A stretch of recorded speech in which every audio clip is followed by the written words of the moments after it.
에스겔서 32장 17절로 32절, 우리 17절 제가 한 절 읽고 여러분 18절 읽고 우리 교도하도록 하겠습니다. 제 12년 어느 달 15일에 여호와의 말씀이 내게 임하여 가라사대, 인자야, 애굽의 무리를 애곡하고 그와 유명한 나라 여자들을 구덩이에 내려가는 자와 함께 지하에 던지며 이르라, 너의 아름다움이 누구보다 지나가는고 너는 내려가서 할례받지 않은 자와 함께 니울지어다. 그들이 살육당한 자 중에 엎드러질 것이며 그는 칼에 붙임 바 되었은즉 그와 그 모든 무리를 끌지어다. 용사 중에 강한 자가 그를 돕는 자와 함께 음부 가운데서 그에게 말하며 할례받지 않은 자 곧 칼에 살육당하지 않은 자들이 내려와서 가만히 누웠다 하리로다. 거기 아수르와 그 온 무리가 있으며 다 살육을 당하여 칼에 엎드러진 자라. 그 무덤이 그 사방에 있도다. 그 무덤이 구덩이 깊은 곳에 베풀렸고 그 무리가 그 무덤 사방에 있으며 그들은 다 살육을 당하여 칼에 엎드러진 자 곧 생존 세상에서 사람을 두렵게 하던 자로다. 거기 엘람이 있고 그 모든 무리가 그 모든 사면에 있으며 그들은 다 할례를 받지 못하고 살육을 당하여 칼에 엎드러져 지하에 내려간 자로다. 그들이 생존 세상에서 두렵게 하였었으나 이제는 구덩이에 내려가는 자와 함께 수치를 당하였도다. 그와 그 모든 무리를 위하여 침상을 살육당한 자 중에 베풀었고 그 여러 무덤은 사면에 있으며 그들은 다 할례를 받지 못하고 칼에 살육을 당한 자로다. 그들이 생존 세상에서 두렵게 하였었으나 이제는 구덩이에 내려가는 자와 함께 수치를 당하고 살육당한 자 중에 뉘었도다. 거기 메섹과 두발과 그 모든 무리가 있고 그 여러 무덤은 사면에 있으며 그들은 다 할례를 받지 못하고 칼에 살육을 당한 자로다. 그들이 생존 세상에서 두렵게 하였었으나 그들이 할례 받지 못한 자 중에 이미 엎드러진 용사와 함께 누운 것이 마땅치 아니하냐.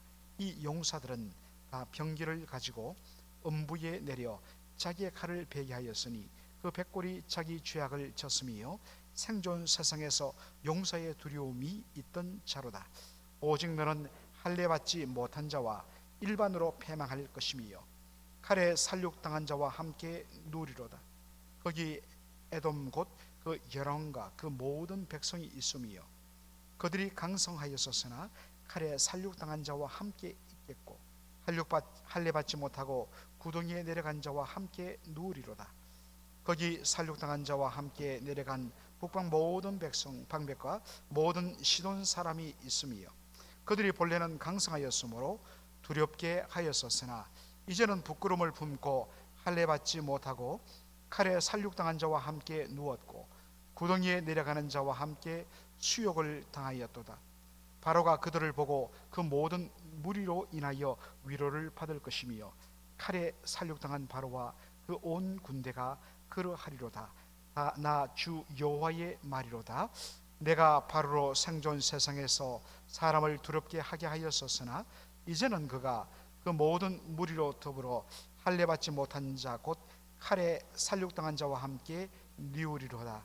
나 주 여호와의 말이로다. 아멘. 오늘 말씀을 읽어보면 계속해서 같은 내용들이 반복되어 나오는 것을 보게 됩니다. 자, 그것을 차차 한번 풀어보도록 하죠. 오늘 본문은 에스겔서 29장부터 32장까지는 하나님께서 애굽에 대한 심판의 말씀으로 그렇게 꽉 채워져 있는데 7번에 걸쳐서 말씀이 나옵니다. 오늘 이것은 애굽에 대한 마지막 심판의 말씀. 7번이란 것은 어떤 면에서는 완전의 수입니다. 완전히 하나님께서 애굽을 심판하겠다는 그 메시지로서 7번째 주시는 말씀. 그리고 사실 에스겔서 25장으로 보면 25장부터 암몬으로 시작하여서 암몬, 에돔, 모압, 블레셋, 그리고 두로와, 그리고 이 마지막 애굽까지 이스라엘 주변에 있는 모든 열방에 대한 심판의 말씀이 25장부터 시작하는데, 그 25장 열방 심판의 마지막 완성의 메시지가 오늘 이 본문인 것입니다. 자, 여러분들 32장 12절, 사실은 이 내용이 오늘 주어진 이 전체 반복되는 메시지를 그냥 한 구절로 요약 정리한 것으로 봐도 무방할 것입니다. 18절 한번 보도록 하죠. 인자야, 애굽의 무리를 애곡하고 그와 유명한 나라 여자들을 구덩이에 내려가는 자와 함께 지하에 던지며, 이렇게 되어 있습니다. 하나님께서 에스겔에 말합니다.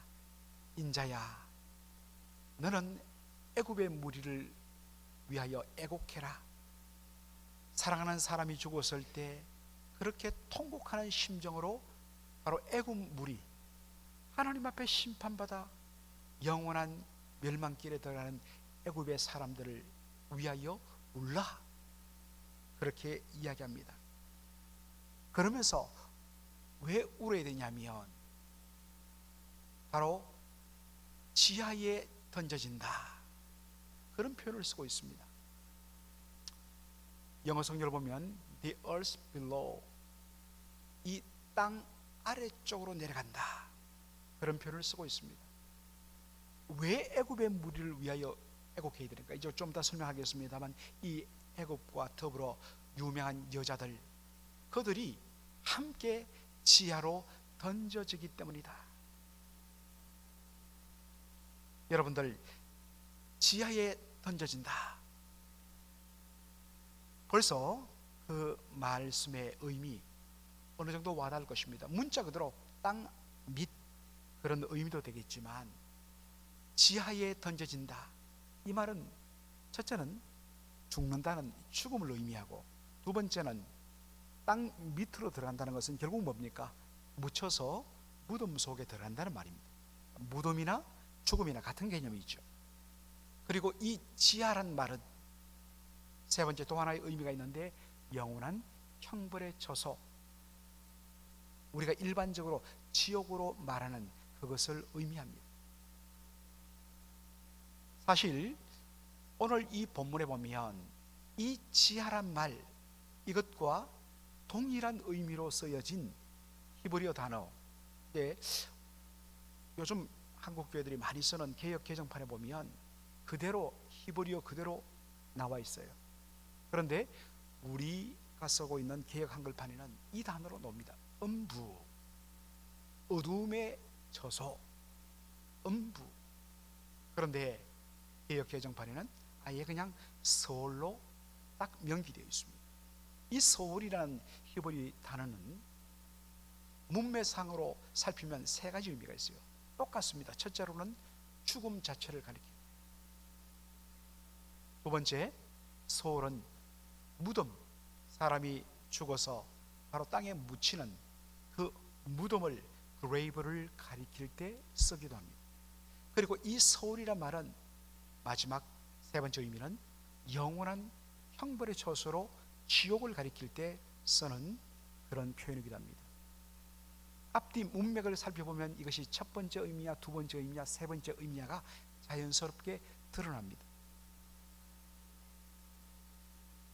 애굽이 지하에 던져졌다, 이 말은 애굽이 하나님 앞에 영원한 심판을 받고 멸망의 자리에 들어갔다, 영원한 형벌까지 받게 되었다, 그 의미가 되는 것입니다. 자, 그런데 보면 이 애굽과 더불어 지하에 던져진 사람들을 이렇게 표현합니다. 그와 유명한 여자들, 유명한 여자들. 사실은 유명하다는 것, 여러분 뭐가 유명하겠습니까? 유명하다는 것은 이름이 날만한 그러한 것이 있는 것이지요. 사실은 여기에 여자들이란 것은 딸들이란 말로, 이것은 바로 그 당시 이스라엘 주변에 있던 열국들, 열방 나라들을 가리키는 하나의 문학적인 표현입니다.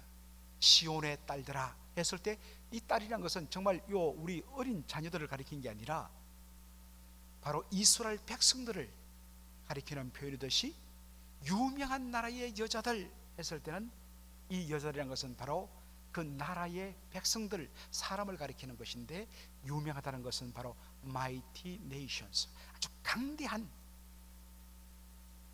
바로 오늘 본문에 나오는 아수르라든지 엘람이라든지 이러한 그 당시 고대 세계에서 강대했다는 건 뭐겠습니까? 그 부유함과 군대 어떤 그 숫자로 그 당시 세계를 나름대로 호령했던 그러한 사람들을 가리키는 표현입니다. 그래서 유명한 나라의 여자라는 것은 그 당시 정말 힘으로 강대했던 수많은 나라 백성들, 이런 표현입니다. 그런데 이들도 그렇게 강대했던 애굽과 더불어서 고대 세계를 주름잡았던 힘과 부귀와 권세와 명예와 모든 것을 다 가진 이 강대한 나라의 사람들이 다 함께 어디로 던져진다고요? 지하로. 끝이 있고, 그리고 최종적으로는 하나님의 영원한 심판이 있는 그곳으로 던져졌다라고 이야기합니다.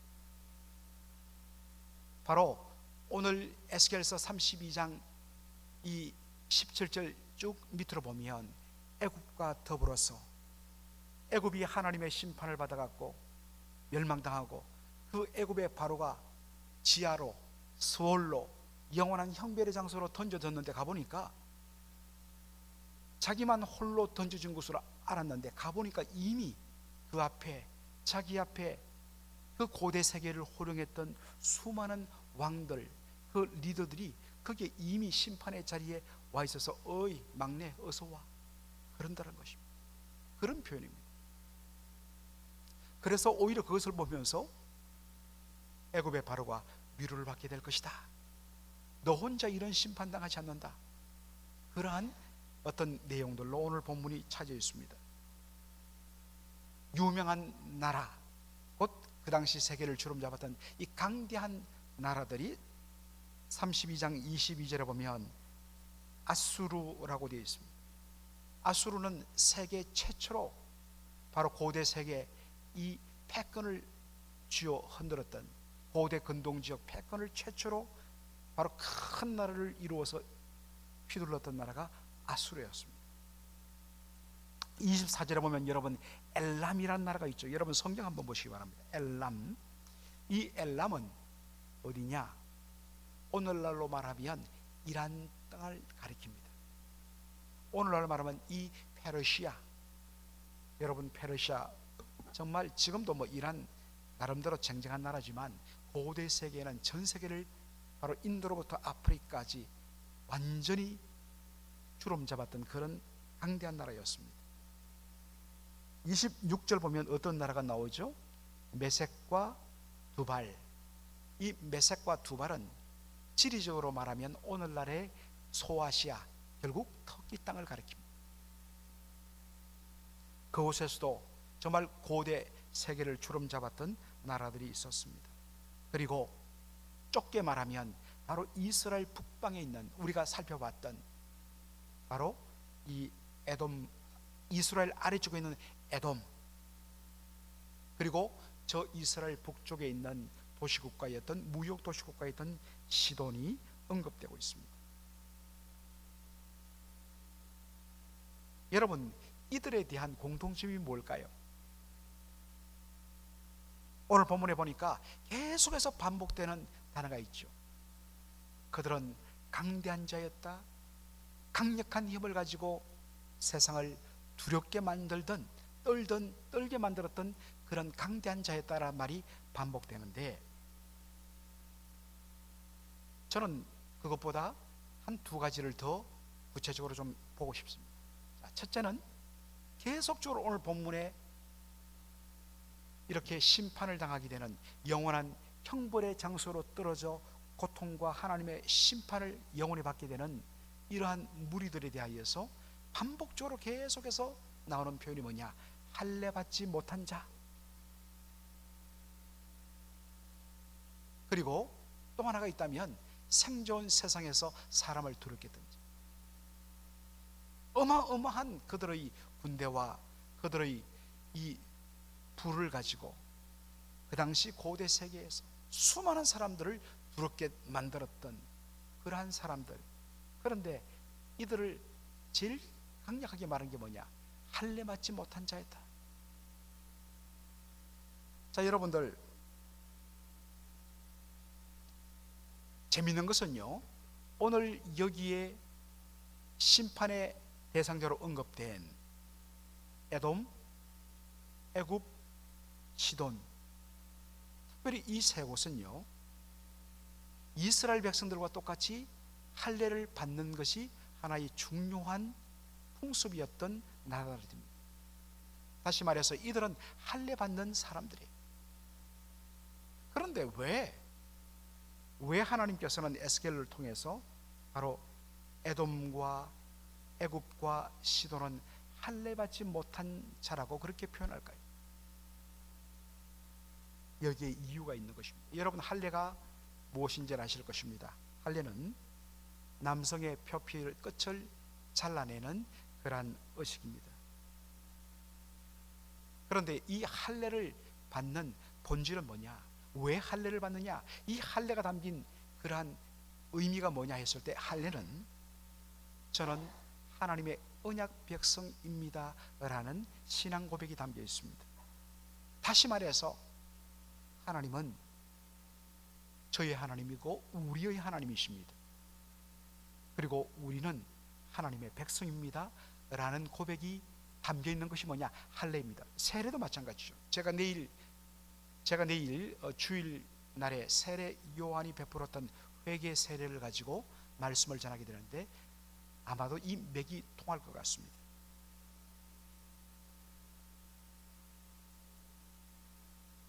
여러분, 바로 그러한 의미를 담고 있는 것이 할례이기 때문에 할례는 그저 생식기 끝에 표피를 잘라낸 그런 흉터와 흔적이 있는 것이기 때문에 나 할례 받았다, 우리는 할례 받은 백성이다, 그럴 수 없다는 것입니다. 진정 할례가 담긴 의미, 저는 하나님의 언약 백성입니다, 하나님은 저와 언약을 맺으신 저의 하나님, 저의 왕이십니다. 바로 그 고백 그대로 자신의 삶을 통해서 하나님의 하나님 되심을 인정하고 그분의 주권을 인정하고 하나님을 경외하고, 하나님을 경외함을 무엇으로 드리는가? 하나님의 말씀, 그 말씀에 순종하는 삶으로, 열매 맺는 삶으로 나타나는 것입니다. 그럴 때 뭡니까? 비로소 그 할례가 할례로 인정받을 수 있는 것입니다. 그런데 이스라엘 백성들도 뭐가 문제있냐면 자기를 할례 받은 백성이라고 이야기하면서 실제로 할례가 의미하는 그 본질, 그 고백과는 멀리 불순종하는 삶을 살았던 것입니다. 사도 바울이 이것을 잘 표현한 것이 바로 로마서 2장 28절로 29절의 말씀입니다. 오늘 우리에게도 주시는 구약의 할례가 있다면 이 할례의 의미를 계승한 것이 세례입니다. 그렇기 때문에 이 말씀은 오늘 우리에게도 여전히 유효한 말씀인 것입니다. 다 같이 한번 읽도록 하겠습니다. 대저 표면적 유대인이 유대인이 아니요 표면적 육신의 할례가 아니라 오직 이면적 유대인이 유대인이며 할례는 마음의 할진이 신령에 있고 의문에 있지 아니한 것이라. 그죠? 난지 8일 만에 표피 끝을 잘라갖고 그렇게 할례를 받아야 하나님 백성 된다. 그죠? 그 법에 따라서 행한 것으로 나는 할례 받은 백성이다. 진짜 할례가 아니라는 것입니다. 그 할례가 진짜 할례, 곧 하나님의 언약 백성됨의 표시가 되려면 마음의 할례를 받아야 된다. 진정 하나님 백성 된 고백과 거기에 준하는 합당한 열매, 말씀 순종의 열매가 있어야만 그 할례는 비로소 할례가 된다 하시는 것입니다. 이런 의미에서 할례를 받지 못했다는 것은 단순히 그들이 혈통적으로 이스라엘 백성이 아니라는 의미가 아닌 것입니다. 비록 몸에는 할례를 받았습니다. 성부, 성자, 성령의 이름으로 우리가 세례받고 물속에 잠기거나 물뿌림을 받았습니다. 분명 교회 명부에는 세례교인 그렇게 되어 있습니다. 그러나 그것이 그 어떤 하나님이 주시는 구원의 삶과 그 자체가, 그 기록된 것이, 그 몸에 어떤 면에서는 칼자국을 낸 것이 진정 효력을 발휘할 수는 없다는 것입니다. 그 효력을 발휘하려면 진짜 그것이 가지는 의미를 믿음으로 온전히 받아들이고 하나님 백성 된 삶, 예수와 함께 죽고 예수와 함께 사는 새 생명을 가진 그리스도의 제자의 삶이 있어야 된다는 것입니다. 그럴 때 비로소 그것이 효력이 있다는 것이죠. 그런데 몸에는 할례를 받았습니다. 그런데 그 할례가 의미하는 그러한 삶이 전혀 없이 하나님의 주권을 부인하고 내 마음의 탐욕이 이끄는 대로 내 인생을 살아갔다는 것입니다. 하나님께서 나라로 의미하면 이 고대 세계를 주름잡던 나라들에 하나님께서 그들에게 힘을 주셨습니다. 하나님께서 그들에게 강대한 힘을 주신 이유는 그들로 하여금 하나님이 행하시는 일들을 행하시는 하나님의 심판의 막대기로 서기 위해서 하나님이 그들에게 힘을 주신 것입니다. 그래서 하나님께서는 아수르, 바벨론, 애국 이와 같은 나라의 힘을 통해서 하나님의 백성 이스라엘, 할례 받은 백성, 그러나 그 할례의 의미와 정반대로 살아가는 그들의 불의함을 심판하는 심판의 막대기로 쓰시기 위해서 그들에게 그런 힘과 능력을 주었는데, 그런데 어느 순간부터 자기 가진 그 힘 자체에 취해버려갖고 자기를 높이며 그 힘과 그 부와 그 명예로 인하여 갖고 자기를 스스로 높입니다. 그렇게 권력과 부에 취해서 마구 그렇게 휘둘러 열방을 두렵게 하는, 내가 최고다, 마치 자기가 잘나서 이런 힘을 가진 것으로 착각하며 스스로를 교만하게 높이는, 그것으로 인하여서 그들이 하나님 앞에 심판과 멸망을 당하게 됐다고 오늘 본문은 구체적으로 이야기하고 있습니다. 이 말씀은 그저 고대 세계 그 나라에 대한 하나님의 심판이 있었구나 라는 식으로 우리가 팩트 체크로 끝나면 안 됩니다. 아까도 말씀드렸듯이 이 로마서 2장 28절로 29절이 의미하는 것처럼 이 할례의 문제는 바로 오늘 우리가 받고 우리가 서 있는 세례의 문제와 또 연결되기 때문인 것입니다. 할례가 그저 몸에 칼자국 내는 것으로 할례 받은 그 자체의 효력이 발생하지 않고 그 할례가 가지고 있는 본질, 하나님의 언약 백성이라는 고백과 함께 이제는 하나님을 나의 하나님으로 모시고 온전히 그분의 말씀과 그분의 주권적인 통치에 온전히 항복하겠습니다 라는 삶이 있을 때 비로소 효력이 있듯이, 마찬가지로 물 한번 찍어 바르고 물속에 한번 풍덩 들어 놨다고 해서 나는 구원받았습니다, 있을 수 없는 일이죠. 오히려